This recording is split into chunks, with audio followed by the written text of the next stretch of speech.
mana? PT ngajakin sekarang. APT, Aliansi Pelajar Tangerang. Atau Didi cabut duluan ya? Iya. Hancurkan kapitalisme.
Dulu waktu kita pertama mengorganisir itu, isu yang kita bawa itu pertama, kalau saya waktu mengorganisir, isu yang saya bawa tentang perbedaan, yaitu kami kan pekerja outsourcing, terus di tempat kerja kami itu ada pekerja tetap, jadi tidak ada bedanya pekerjaan yang dilakukan pekerja outsourcing dengan pekerja tetap. Nah, isu itulah yang saya bawa untuk mengorganisir para pekerja outsourcing di PT Aerovita CS. Nah, isu itu berkembang luas karena dirasakan secara merata dan dirasakan secara mendalam. Iya, pentingnya dalam suatu mengorganisir kawan-kawan kelas pekerja itu kita harus diawali dengan metode isu ya.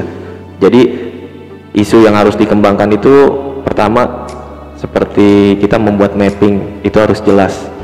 Isu yang paling mendasar itu apa? Kalau di tempat kami bekerja itu seperti tidak ada kepastian hukum. Mengapa tidak ada kepastian hukum? Karena setiap tahun, setiap 6 bulan atau setiap 3 bulan kita bekerja sebagai pekerja di catering itu selalu dihantui oleh kontrak yang sangat variatif dan tidak adanya kepastian hukum, dan pokoknya masih banyak lagi yang akan dilanjut oleh Irfan. Kalau dari saya sendiri, isu dulu waktu saya mengorganisir kawan-kawan gebuk sendiri, karena saya base-nya di production dan itu sangkut bersinggungan langsung dengan food atau makanan, jadi setiap 6 bulan sekali kita melakukan rectal swab, dan setiap tahun 12 bulan sekali itu medical check up. Jadi setelah itu hasil yang didapat dari 2 tes itu tidak pernah di-share kepada pekerja. Akan tetapi seringkali pekerja di PHK dengan alasan tidak lolos tes medis. Nah, itu menjadi satu hal yang menurut saya nggak masuk akal kalau dijadikan PHK. Mungkin itu sih. Seharusnya isu itu yang kami bawa tentang medical check up, seharusnya perusahaan itu memberikan fasilitas kesehatan ketika pekerja tidak lolos medical check up, pekerja positif rectal swab, seharusnya perusahaan itu memberikan fasilitas kesehatan, bukan solusinya PHK. Nah, isu itu yang kita bawa kepada para pekerja di lingkungan perusahaan. Sekali lagi mungkin ya saya hanya mengingatkan, ketika kawan-kawan yang ingin membangun suatu wadah atau organisasi serikat pekerja, pentingnya mengoptimalkan isu supaya isu itu bisa dikelola bersama dan kita bisa untuk memancing kemarahan para pekerja tentang hak-hak apa saja yang tidak didapat, tentang kesejahteraan apa saja, tentang ketimpangan sosial yang terjadi di tempat bekerja. Jika dijelaskan tadi beberapa dari kawan-kawan yang lain, bisa kita lihat bahwa banyak sekali isu yang terjadi di PT Aerofood Indonesia ini, sehingga mulailah timbul nurani teman-teman dari skup kecil dulu yang suatu hari akan menjadi pengurus serikat pekerja. Waktu itu kalau nggak salah dulu pengorganisiran kawan-kawan gebuk itu berjalan selama 1 tahun, dan itu secara underground, jadi tidak dipublish secara umum, hanya beberapa skup kecil yang mengetahui keberadaannya. Menurut saya itu salah satu strategi yang bisa dipakai, karena mengingat banyak perusahaan yang anti serikat, mencegah minimnya kekuatan serikat pekerja, dan sehingga meminimalisir sistem union busting itu sendiri. Kita mengorganisir itu ketika kita melancarkan isu dan isu itu diterima oleh pekerja, maka yang kita lakukan adalah meminta nomornya, meminta nomor kontak dari pekerja itu, agar kita masukkan grup atau kita komunikasi lebih lanjut untuk diadakan pertemuan. Nah, kita mau organisir yang pertama adalah orang-orang terdekat dulu, karena orang terdekat yang kita mungkin bisa percaya dan bisa menjaga kerahasiaan tentang pembentukan serikat pekerja. Lalu dari orang terdekat itu, mungkin orang terdekat itu mempunyai relasi yang lebih jauh daripada kita, makanya mereka melakukan organisir juga, dan orang itu akan kita menjadikan target sebagai volunteer pengorganisiran serikat pekerja. Dan pola-pola organisir pun bisa kapanpun, dimanapun, dan sesempat mungkin bila ada waktu luang. Seperti saya bekerja mungkin berbeda dengan 2 kawan kami, saya bekerja di tempat kerja operasional, beda dengan production yang mempunyai waktu kerja agak banyak waktu luangnya, dan saya pun banyak untuk mengoptimalkan mengorganisir di tempat kerja seperti tempat istirahat, tempat rokok, maupun di locker room, tempat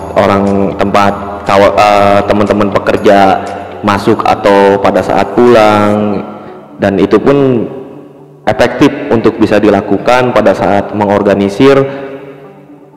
Lalu kita pun yang penting itu waspada ketika dalam hal mengorganisir, jangan terlalu terekspos, ya kan, karena manajemen atau perusahaan siap dengan konsekuensinya untuk memecat kita.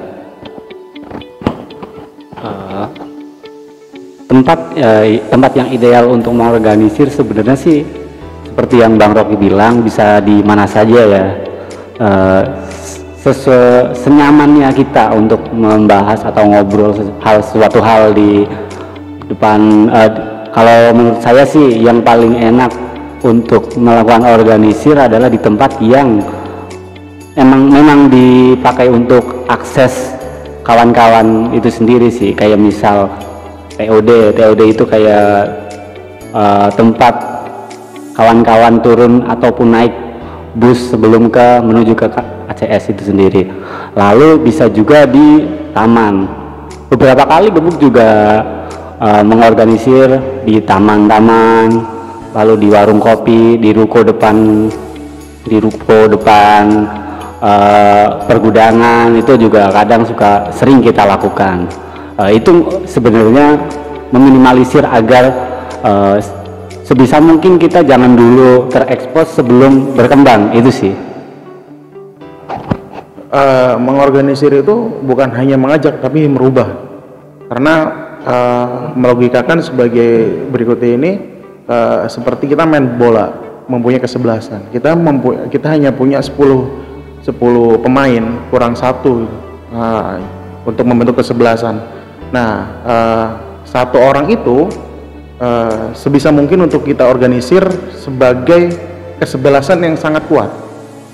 Lalu juga sebagai organizer kita sudah lakukan sejak dini, seperti kita mengajak orang untuk ke restoran, kita meyakinkan orang untuk ke restoran yang kita suka, kita jelaskan kepada mereka bahwa restoran ini mempunyai fasilitas yang bagus, restoran ini mempunyai makanan yang enak, restoran ini mempunyai pemandangan yang bagus, lalu orang tersebut mau ke restoran yang kita akan tuju. Nah, itu organizer itu seperti itu, meyakinkan santai dengan pede, dan kita menguasai apa yang kita harus bicarakan. Mungkin setelah beberapa periode organizing yang underground itu, akhirnya kita terbentuk, singkat cerita terbentuk, dan dari situlah kita mulai berani show off atau muncul ke permukaan, mulai dari advokasi, lalu organisir terang-terangan. Untuk beberapa hal kita melakukan organisasi setelah terbentuk ya, misal di ruang rokok perusahaan selang waktu istirahat, lalu di locker room, bahkan untuk kawan-kawan, karena kita kan di divisi beda-beda, jadi sebisa mungkin sih kan memang secara sistem kerja kita terhubung dari divisi 1, 2, 3, jadi setiap orang yang berhubungan itu sebisa mungkin mulai menyebarkan bahwa bibit-bibit serikat pekerja, bahwa kita punya serikat pekerja loh, kita punya wadah, itu sih.